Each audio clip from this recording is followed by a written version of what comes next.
This is hopeless. I am barely absorbing anything from these handouts. Oh, I know. I'm just gonna watch a video about this because I'm a visual learner. Okay. There. So that's what Hume said about induction. But I understand if you still feel confused about what Hasper said in his book, that would really tickle your noggin. So, we got a little something up our sleeve that might help you, even just a little bit. That's right, Ty. And what better way to present what Hosper said in Chapter 4, Section 5, Problems in Induction, is to present it through an interpretive dance. Hold on, let me pause.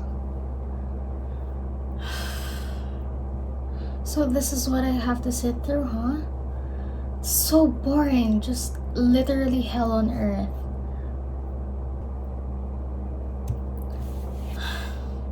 Could you repeat that for us? What? Come on, Ben. We were just about to present our interpretive academic dance that would definitely take 37 hours to interpret. Ben, you gotta unpause the vid. Daylight's burning and you've got like what, a week? 2 weeks? I don't know exactly, but the point is we're just trying to help you get through your academic journey. What? What the hell is happening? Is this a prank? Oh, right. I'm alone. Ha! Wait, no. Wait, I'm just probably dreaming. I barely had any sleep last night, so it's probably the reason why I'm like daydreaming right now. Okay. I'm still probably dreaming right now, so if I close my eyes, I'm going to wake up and everything will be back to normal. In 3, 2, 1.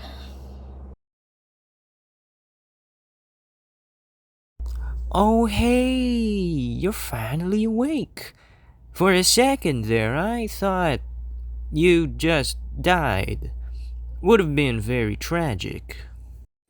Oh yeah, glad to see you arrived in one piece, Ben. Whoa! What the heck are you? Oh my god, what the heck am I? And where in this godforsaken world am I? Anyhow, since you're here, Sai, I think we can kind of summarize that interpretive dance thing we were supposed to do. Oh yeah? Alright, let's do this. Also, you would want to listen very, very closely to our summary, Ben, because the only way of getting out of this place is trial by fire. Huh? What do you mean? I don't want to be trapped in here. I can't be trapped in here. I still have requirements to do. Ah, come on, he's just joking. I think. Don't worry, Pen. It'll just be a quiz about what we're gonna talk about for the next 20 or so minutes. And once you plow through that quiz, you'll be out of here in no time. Hopefully. Yeah. That's right. I got this. Come on, Ben. You got this. Well, while she's on about that, let's get started. Deductive reasoning. Let's give a scenario of the uses of that, shall we? So let's say we hear that a cruise ship sank. Everyone aboard was said to have drowned. Take you, Ben, aboard the same cruise ship that sank. We can deduce that you also drowned along with everyone aboard. However, this doesn't prove that Pen actually drowned. She might not have been aboard to begin with. Perhaps not everyone actually drowned. Only in the scenario wherein everyone aboard the ship actually drowned can we say that Pen, if she were aboard, drowned along with them. That's deductive reasoning. We logically deduce the conclusion from the premises. So if the premise is true, then logically, the conclusion must be true. What does this have to do with induction? Aren't you supposed to discuss the problems of induction? That's right, Pan. Thing is, induction doesn't follow the basis of deduction. The conclusion does not logically follow from the premise. premise merely provides evidence for the conclusion. In other words, it makes the conclusion more probable but not certain. Well, we can say it may be certain, but it can never be logically certain. What's that even supposed to mean? Like, help me out here, man. You sound high. Thanks for the heads up, Pan. Alright, let's exemplify that, shall we? So when we say, this object fell 1,000 times, therefore it will fall the next time. That's not a logically valid argument. On the other hand, let's take the same scenario, right? But with falling stones. So, this has occurred 1,000 times in the past. We are confident that it will happen again the same way next time, since the repeated occurrences serves as evidence for us that it will happen again in the future. Often, however, repeated occurrences aren't exactly evidence for it to continually happen in the future. Yeah, I think I'm starting to get what you mean, but aside from natural occurrences, how else would you illustrate these scenarios? I'm glad you asked. Let's enlighten Pan with a few examples. So let's say you've played on the school playground several times a week for the past 5 years. Yet, even at age 12, you don't consider it probable that you'll continue to play in that for the next 5 years. Why not? You see that most kids don't engage in activity past a certain age, and that you, yourself, are beginning to find other ways to entertain yourself. So you made the conclusion that it is probable that children will continue to play on playgrounds for a few years and then gradually search for a different medium for entertainment. Your specific experience serves as some sort of inductive evidence. Let's move on to the other example. In past centuries, people went on the backs of animals as a means of transport. If you had lived during those eras, would you have said that the mode of transport would continue to be the main mode of transportation? Well, maybe, since horseback riding was certainly easier than walking, and of course that holds up to this day. But if you had noticed a few new inventions such as bikes and automobiles, you would say, hey, these are way better than those meatbag rides. These will definitely be what the cool kids used to pull up at school. Of course, it's more likely that people would switch to an easier alternative than to stick with old practices. Now, let's move on to this silly example. So let's say every president of the Philippines who was elected in a year ending in 0 died in office. Like, literally every single one just dies during their time as president. Would you take that as evidence that the next president in office elected in a year ending in 0 will also die in office? No, why not? It's because you see no connection between the dying in office and the numbers attached to the years. You may say, oh, it may just be a coincidence, but it could happen again, just not very likely. If it does happen next time, you'd be surprised. Okay, that's all? Oh, can we move on to... Now, let's say a 20-year-old person Oh, I'm being ignored. claims that he has awoken from his sleep for his age 20 times 365 nights, and that therefore it is highly probable that he will awaken tomorrow morning after his sleep tonight. So, what does that have to do with induction? But then a 90-year-old person For crying out loud, can you stop doing that? says that he has even more evidence that he will be alive tomorrow because he has the evidence of 90 times 365 nights. Yet, we are much more confident that the 20-year-old will be alive tomorrow than the 90-year-old will be. How come? Clearly, the 90-year-old holds a greater accumulation of evidence. Well, we still believe in induction, although it's because we don't believe in induction by simple enumeration. We don't like making generalizations based on the number of instances that support it. So in the aforementioned situation, a greater number in years doesn't by itself provide the needed evidence. Quite the opposite, actually. More people die at 90 than 20. Our prior knowledge about cellular deterioration and the incidence of diseases are evidence that favors the 20-year-old. So what's stopping me from slitting your throat with this knot? When it's a law of nature, we expect it to continue to operate in the future, unlike a historical phenomenon like transportation via animals. But why should we expect it to continue in the future? It's said that a law of nature is defined so as to be open-ended. If it stopped at any time, it wouldn't be a law of nature. Undoubtedly true. That is part of how we conceive a law of nature. But this shouldn't serve as a basis that there are any uniformities that extend into the future. Because you can't define anything into existence. And you can't say that a law will continue to operate in the future, because that's how we define law. We can define words however we will, but there may be nothing in reality that corresponds to our definition. Maybe there are no laws of nature in the sense we require. Yeah? Words, laws of nature, I'm still lost. Can you please expound more? Aw, shucks, I was just getting to that. But I gotta go return some videotapes.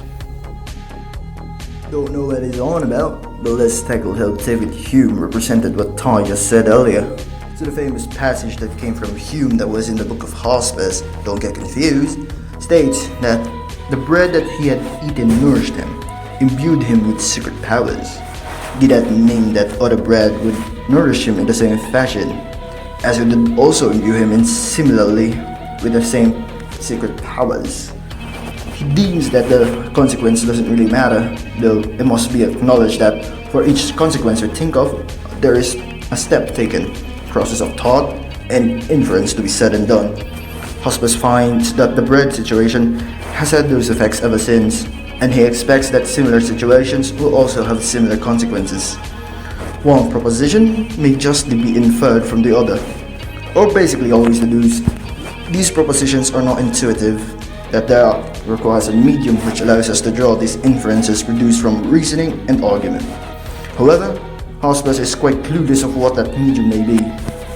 So things get a bit messy here, so bear with me. No demonstrative arguments in the case seem evident, since the cause of nature never implies any contradiction or change that an object, like our experiences, may be addressed with various effects. You may say that a body not clearly and distinctly conceived falling from the clouds look like snow, but has the taste of salt or feeling of fire. Or if there are any intelligible propositions that may affirm that all trees will flourish in December and January, and will decay in May and June. Now, whatever we understand and distinctly observe implies that there is no contradiction and never be proved false by any demonstrative argument or reasoning without any sort of basis. One may say that. True. We can't validly deduce propositions about the future from propositions about the past. That's deduction. We don't have that in this case, but the evidence here is inductive. Induction gives us probability, not certainty. But it does tell us that if stones have always fallen, there is a probability, not certainty, that they will fall tomorrow. Where the hell did you come from? Anyway, this is just what Hume is questioning, the acceptability of inductive argument. To say that there is inductive evidence that induction will continue to be reliable is to beg the question at issue. It is said that one proposition about the future is an inference from one of the past. But of what nature is inference? It's neither intuitive nor demonstrative. When deemed experimental, to say that for all inferences from experience suppose as their foundation that the future will resemble the past. Because it's impossible that arguments from experience can prove uniformity, even if there exists a cause of events so regular that, on its own, cannot prove that it will continue to be the same. You all seem troubled, honestly. How do you even get out of this? Glad you're engaged as we are, Pen. Anyway, so we'll be using the principle of uniformity of nature, which states that the way laws have been in the past will be utterly the same in the future, since a genuine law of nature operates in the future, past and present. Of course, referring to the laws themselves are presumed laws, not particular events or series of events. With that, we can say, this particular law has held in the past, therefore that same awesome law will hold in the future. Hume also attempts to explain how the continuity of uniformity still happens in terms of custom and habit. I will slit someone's throat, I swear! Is he okay? I think you should call someone about that. No! That's a perfectly good example. He acted this way in the past as he did now, so we would expect him to act the same way in the future. See this dog? I'm gonna slit its throat. Okay, this is seriously getting out of hand. But wait! Look at the dog. It is now suspicious of Sai. Since Sai acted like himself toward the dog now expects him to act that way in the future. But if you treat it well, Coochie, yeah, now it's just clingy. Rah! Lovely Poochie! So, in short, we are by nature inductive creatures. Though that doesn't provide a justification of our inductive expectations. Alright, I get it. Everything you said gave me quite a valid visualization of the problems of induction. But can we finally get to the solving part, please? Yeah, alright. Let's lay down some suggestions. Firstly, we have the linguistic solution. So in Hosper's book, there was a conversation between a skeptic and a common sense philosopher. Basically, they argue how we use past occurrences to determine it will occur the same way in the future. The common sense philosopher uses a "when I drop this pencil" scenario to present to the skeptic that it had the same result, thus remaining the same in the future. He was like, I've dropped this pencil so many times, and guess what? Not once did it levitate to the heavens or just disintegrate before my very eyes. Then the other dude was like, no invalid argument, nerd. The skeptic refuses to accept the scenario as evidence and requires an unknowable piece of evidence, the future itself. Then, the common sense philosopher questions what the skeptic even constitutes as evidence, even going as far as replacing the word itself. Ultimately, the skeptic is not swayed and stands by the fact that the past is no good reason for believing what will happen in the future. Maybe you both should just be friends. I'm just kidding. Kill each other! Alright, settle down, Sai. Anyway, let's see Paul Allen's defense for induction. Another defense for induction. We cannot do statements about the future from the past or prove it inductively, but we can pragmatically justify it based on its utility in the scientific enterprise. Scientific observation and experimentation are the best methods for making future discoveries, even though there's no guarantee that they will always be effective. Questioning whether non-scientific methods could be successful in the future if the course of nature were to change, highlighting the uncertainty in predicting which method would work in such a scenario. Induction should not be expected to follow the pattern of deduction, as they are fundamentally different approaches. Striving for a general justification of induction is a mistake, and that instead, we should focus on justifying specific procedures within induction, such as random sampling. This is comparable to the legality of specific actions versus the legality of the entire legal system, in that inquiring about the general justification of induction lacks meaningful standards. Well, I think that's all of it. Really? Can I leave now? Oh, wait. Nope. You still have the trial by fire. Oh god, I'm ready. Don't you have modules to talk about? And besides, the video has still like a few more minutes before it ends. Oh hey, good catch. We still have to talk about Acuna's modules. Then we'll test you. What modules were we supposed to do again? It's modules 3 and 4 from the 4th unit, my guy. Anyway, Module 3 is all about induction. Wait. But didn't we just tackle this in Hosper's book? Well, yes, we did indeed, but this time, instead of discussing the problems in induction, We're going to discuss induction in general. How likely it would be for me to just grab this random knife. yes, Sai, we're going to focus on induction in general. Uh-huh. Is he always like this? Occasionally. Anyway, Cunha mentioned the principle of induction, which is a generalized principle of events in nature are regular, not random, which is the very root of empirical arguments.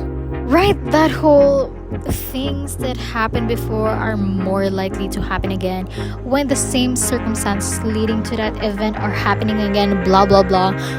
What about it? Glad you asked, Ben. That is because that entire principle is essentially the main thought process someone using inductive reasoning would have. And that is the principle of induction. Next would be the nature of inductive reasoning. The nature of inductive reasoning is, well, in simple terms, it just means that your evidence for a conclusion is based on something that happened before, even though there's literally nothing saying that it will happen again. Oh right, we talked about it in Hosper's books. See, you're starting to get it. Perhaps you'll actually survive the trial by fire. Anyway, let's just discuss the pattern that Acuna observed when making empirical claims. A single claim is literally in the name. Do I even need to say it? The some claim or few claim or several claim, whichever one you want to use. Acuna said he can't find the difference in nuance between the three. Anyway, some claim requires evidence of at least one, by the way. This type of required evidence claim only makes sense if you're making a quantitative empirical claim. I want to make that very clear. Many claim requires evidence of at least 10. Most claim requires evidence of 50% plus 1, because majority. Almost all or nearly all claim requires evidence of 80 to 90%, depending on what you determine as the amount is. And finally, the all claim requires complete enumeration, which at that point ain't even induction anymore. Wow, he really recognized a lot of patterns in the empirical claims. Nice. Well, that concludes the 3rd module. The 4th module this time talks about generalization. A good example of this is what dads usually tell their daughters, that all men are beasts, because they know that they themselves are like that towards their wives. Pretty sure that's just a way for them to prevent their daughters from talking to guys, but hey, can't find fault in that logic. Wait, isn't generalization another form of induction? And why do we need to learn that? Just to get a better knowledge of it. Like how to make a good generalization or solidifying what you've learned about induction. If I remember right, the generalization is mostly talking about what Cunha already discussed in Module 3, so this should be relatively easier to digest if you pay attention. Anyway, take it away, Ty. So, generalization, according to Acuna, is essentially what we already discussed in the 3rd module. He did point out, though, that the general rule in the generalization is to never use the all claim because it's impossible to prove. Also said that when making empirical claims, just use many because it is easier to support this type of claim than almost all or most claims, if you remember the required evidence for these claims. Acuna also mentioned 2 things that a good generalization should have, which are: 1. The sample should be the representative of the whole, and 2. No conflicting cases were made before. Right, like how if I say, every person I see holding a knife is a chef, therefore all people holding a knife is a chef, which is a pretty good excuse as to why I have this knife in my hands. I'm pretty sure that's not how it works. Not only does it not work, but that's an example of a hasty generalization. This is the bad version of generalization. It is usually synonymous with stereotyping, like how you see a woman calling for the manager, and you call them a Karen without even knowing why they're doing it in the first place. Now that we reached the end of this module, it is time Oh god, and here I thought you were going to forget about it. Oh, don't worry, Pan. It'll only take an eternity to answer.